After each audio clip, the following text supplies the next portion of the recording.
पूनागातिक बांड्रा अंतो माट दांतोरोम गायता निगा अन इंतोरोम कि भाई हालेर पिछलेर मानेरा है ना इधे पूना आतो माट। तो उस तरह से आप सब लोग नए हो चुके हैं और जब आप नए हो चुके हैं तो थोड़ा ऊर्जा रहना चाहिए, क्योंकि जो लोग नया नहीं खा पाए हैं मतलब हमारे साथ जो नहीं है वो पेन हो गए हैं, और जो लोग बचे हैं वो सब लोग हम पूना हो गए हैं, नया हो गए हैं। तो एक नया ऊर्जा हम सब में होना चाहिए। और ऐसे आयोजन को करने वाले हमारे सभी साथियों को मैं सेवा जोहार करता हूं कि ऐसा गरिमामय मंच आपने तैयार किया है कोरगांव की इस पावन भूमि में, जिस भूमि में हम सब ने सीखा कुछ साल पहले, आप सबको पता होगा। और जिस भूमि से हम सीखे एक बार पुनः उस भूमि में हमको आने का मौका आप सबने दिया। आदरणीय प्रभु केमरो जी को मैं सादर सेवा जोहार करता हूं। आदरणीय हमारे युवा साथी जितने भी हैं सेवा जोहार करता हूं आप सभी को कि बहुत अनुशासन के साथ मैं जब से आया हूं 12 बजे से यहाँ पहुंचा हूं, बहुत अनुशासन के साथ आप सबने इस कार्यक्रम को सफल बनाने के लिए अपनी सहभागिता निभा रहे हैं। आप सबके लिए एक बार जोरदार तालियां होनी चाहिए। हमारे भाटो इधर बैठे हैं, मैं देख पा रहा हूं सेवक राम नेताम जी पूर्व विधायक, क्योंकि भाटो को यदि हम कुछ, क्योंकि भाटो ही से सारा चीज मिलेगा साले को, हरंडू को, इसलिए भाटो को पकड़ के रखना बहुत जरूरी है। और जब मालगुजार हो भाटो तो उसको छोड़ना नहीं चाहिए।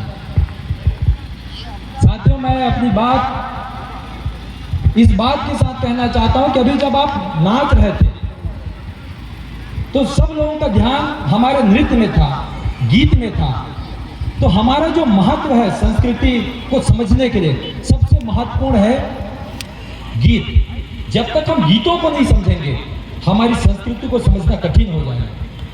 ये गीत गाते हैं अभी, जैसे आज का जो अवसर है गायता जोहार का, तो जब आप नवा होने के बाद गायता के घर में जाते हैं तो गायता के घर में गीत गाते हैं, जानते हैं उसके बाद भी गायतन लोनी वे हाथ रापे को रीत, गायतन लोनी वे हाथ रापे को, गायतन लोनी वे हाथ रापे को, तीना ना मेरे नानो रे नानो रे, तीना ना मेरे नानो।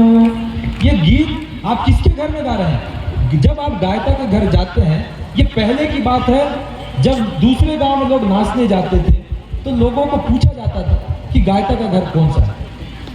और गायता का घर ही क्यों पूछा जाता है? क्योंकि जिस गांव में हम बसे हैं उस गांव को बसाने वाला भूमियार, और भूमियार को वंशज वो गायता। इसलिए हम सब लोग गायता के घर आशीर्वाद लेने जाते हैं। और आज सब अपने अपने गांव के गायता के घर में आशीर्वाद लेकर के विकासखंड स्तर पर हमारे जितने भी गायता हैं उन सब का आशीर्वाद लेने के लिए यहाँ पर पहुंचे हुए हैं। और इस अवसर पर मैं आप सबको यह बताना चाहूंगा कि वास्तव में हम सब लोग अपने आप को दुनिया में अलग क्यों मानते हैं? दुनिया में अलग अलग संस्कृति के लोग हैं, लेकिन हमारी संस्कृति को हम अलग क्यों मानते हैं? इसको बहुत गंभीरता से हम सबको समझना चाहिए। और हम जो भी अनाज इस प्रकृति से प्राप्त करते हैं उस अनाज को सबसे पहले किसको अर्पित करते हैं? किसको अर्पित करते हैं? प्रकृति को ना, हमारे बूढ़ा मुखिया को, हमारे पेन पुरखा को अर्पित करते हैं। किसी भी फसल को हम अचानक नहीं खा देते।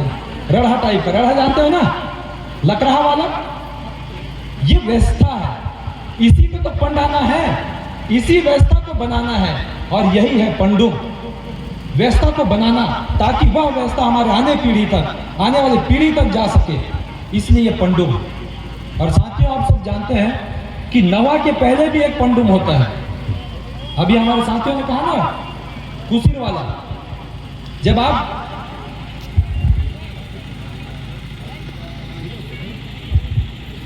जीरा धोबे आधा में बांध हैं, जीरा और धोबे हम जो गाते हैं ना, तो सबसे पहले कहाँ देते हैं?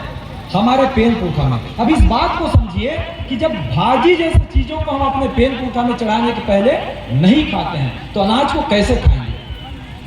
उस अनाज को जिससे हमारा जीवन चलता है। और कौन सा अनाज? कौन सा अनाज? ठरुना वाला, जो भादो पाक में पक जाता है। पहले हमारे सियान लोग जानते हैं, हमने उस समय को नहीं देखा है, लेकिन आप सब लोग सुने होंगे कि जब नया खाने के लिए चावल नहीं रहता था तो दूसरे घर से एक काटा चावल मांग के खाते थे, बादाम से आधा में भान, ताकि हम उस पंडुम को संरक्षित करके रख सकें। और आज तो हमारे पास ये व्यवस्थाएं हैं, जल्दी पकने वाली फसलों को हम आज उगा रहे हैं, और उन फसलों की विशेषता आप सबको जानना चाहिए कि वो जल्दी पकने वाले जो फसल है उसमें कैल्शियम की मात्रा बहुत ज्यादा होती है, और उस फसल को खाने के बाद हमारे अंदर एक नई ऊर्जा का संचार होता है, क्योंकि हम 2 माह 3 माह से खेत में काम कर करके थक जाते हैं, आयरन की मात्रा में कमी हो जाती है, तो उस आयरन की मात्रा को भी पूर्ति करने के लिए वो हमारा पंडुम सहायक होता है। अन बाता आकिंते तिंतो रुटरा पालन आग बांध आधा में बांध से पालन आग को जानते हैं कि नहीं जानते हैं आप लोग? कोरिया पत्ता जानते हैं ना? तो कोरिया पत्ता का भी हमारे बीच बहुत ज्यादा महत्व है, क्योंकि हम नए फसल की बाली को कोरिया पत्ता में रख करके अपने पेल पुरखा को चढ़ाते हैं। पहले पेल पुरखा में चढ़ाए बिना नहीं खाते, ये हमारी व्यवस्था है। और इसी ऊना पंडु में एक और बात आप सबको समझना चाहिए, जो हमको और हमारी संस्कृति को उच्च स्थान प्रदान करता है। आप लोग जानते कि नहीं जानते हैं? नेताम दयामन हवा की नहीं कहा एकरा हवा ना, आप हाँ भाटो ढांग बैठे हैं, तो मैं नेताम दयामन की बात कर रहा हूं कि जब नेताम दयाला हमारे घर में नवा खाए लाते हैं, जब हम अपने घर में लाते हैं हमारे मंगेतर को, तो वह मंगेतर जो है हमारे घर नया चावल का